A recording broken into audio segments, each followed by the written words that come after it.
आज उपविभागीय अधिकारी साहेबांना निवेदन देण्यासाठी आपण या ठिकाणी आलेलो होतो। सगळ्या शिवसैनिकाच्या वतीनं उद्धव बाळासाहेब ठाकरे गटाच्या वतीनं या ठिकाणी आपण निवेदन देण्यासाठी आलोत।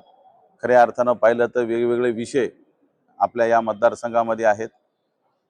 ज्या पद्धतीनं आदरणीय 2019 ला आदरणीय मुख्यमंत्री उद्धवजी ठाकरे साहेब यांनी सरसगट शेतकऱ्याला कर्जमाफी दिली। कुठलीच आट नाही, शर्त नाही, काहीच नाही, सरसगट सगळ्याला कर्जमाफी 2 लाखापर्यंत त्या ठिकाणी केली। आणि आज हे फसवे सरकार शेतकऱ्याला आम्ही दाखवून वेगवेगळ्या अटी शर्ती टाकून कोणालाही याचा लाभ कसा कमीत कमी मिळता येईल किंवा मिळणार नाही याचं पूर्ण काम त्यांनी केले। आणि त्या गोष्टीचा निषेध म्हणून आपण या ठिकाणी नोंदवला। आणि जसं सरसगट कर्जमाफी सगळ्या शेतकऱ्यांना व्हावी हा मुद्दा आहे।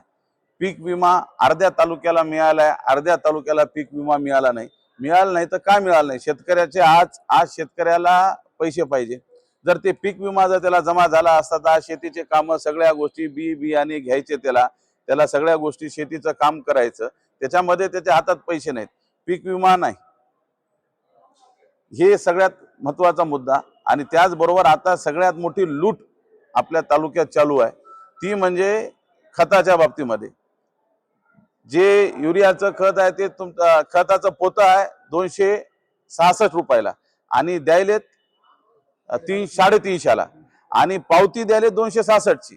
म्हणजे हे सरळ सरळ बाजप्ता उघड डोळ्यानं केलेलं लूट, शेतकऱ्याची लूट हे आपण उघड्या डोळ्यानं बघतो। इतर जे खत आहेत तर ते खत सुद्धा 300 रुपयाच्या फरकाने आगाव जेवढं रेट आहे त्याच्यापेक्षा 300 रुपये आगाव। गेल्या वर्षी माझ्या माहितीमध्ये 1700 रुपयाला काहीतरी मिळत होतं ते पोतं, आज आता ते 2100-2200ला आहे। तर म्हणजे या पद्धतीची जी लूट चालू आहे ही लूट थांबली पाहिजे। कुठं ना कुठं लोकप्रतिनिधी असतील हे या कुठल्याच गोष्टीकडे लक्ष नसल्यामुळे या सगळ्या गोष्टी निष्क्रियता ही सगळ्यात महत्त्वाची। बाकीच्या गोष्टींमध्ये सक्रियता, पण शेतकऱ्याच्यासाठी मतदारसंघाच्या विकासासाठी निष्क्रियता आहे हे त्याचा सर्वात जास्त नमुना। आज अर्ध्या तालुक्याला पीक विमा मिळत नाही तरी एक आवाज उठत नाही किंवा त्या संदर्भामध्ये कुठली कारवाई त्यांच्या माध्यमातून होत नाही। म्हणून आज शिवसेना उद्धव बाळासाहेब ठाकरेंच्या वतीनं आम्ही सर्व पदाधिकारी सर्व शिवसैनिक या ठिकाणी एसडीएम साहेबांना त्या ठिकाणी विनंती केली। आणि सगळ्यात महत्त्वाची गोष्ट आणखी जे लाईटचे खांबे 6-6 महिन्याखाली पडलेले आहेत ते आणखी दुरुस्त केले नाहीत। आणि त्याच्या नावाखाली लाईट किती कवा आली लाईट आणि कवा चालली याचा काही नियमच राहिला नाही। लाईट अधिकाऱ्याला विचारायचं कामच राहिलं नाही। लोड शेडिंग तर आहेच आणि लोड शेडिंग सोडून सुद्धा जिथं आणि 5 मिनिटाला काहीतरी लाईट जाणार, अजून काहीतरी येणार जाणार, हे जे भोंगळा कारभार आहे याच्यावर कोणाचंही वचक राहिलं नाही। अधिकाऱ्यावर वचक नसल्यामुळे ह्या सगळ्या गोष्टी होतात।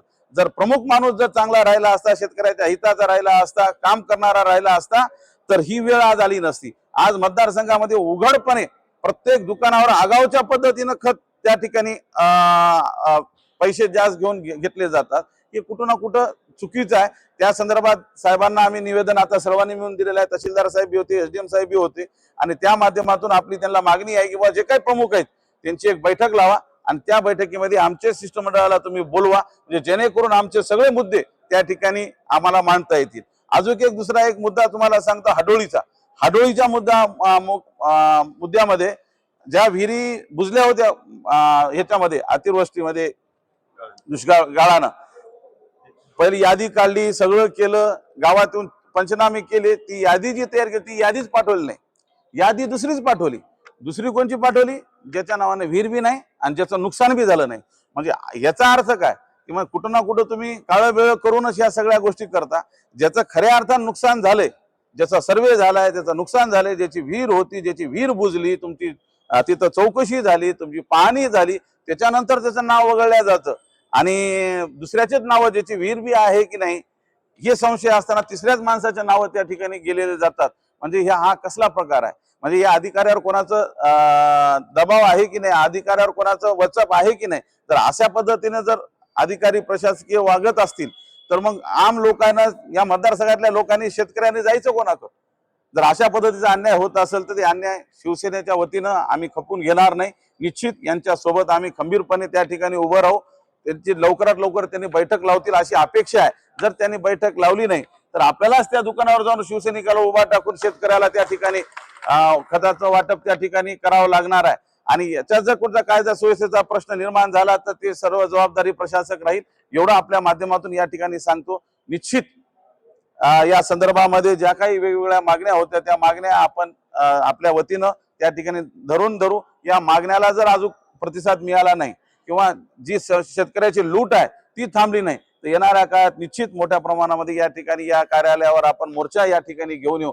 जोपर्यंत शेतकऱ्याला न्याय मिळणार नाही तोपर्यंत आपण स्वस्थ बसणार नाही, एवढं या ठिकाणी आपल्याला सांगतो आणि थांबतो.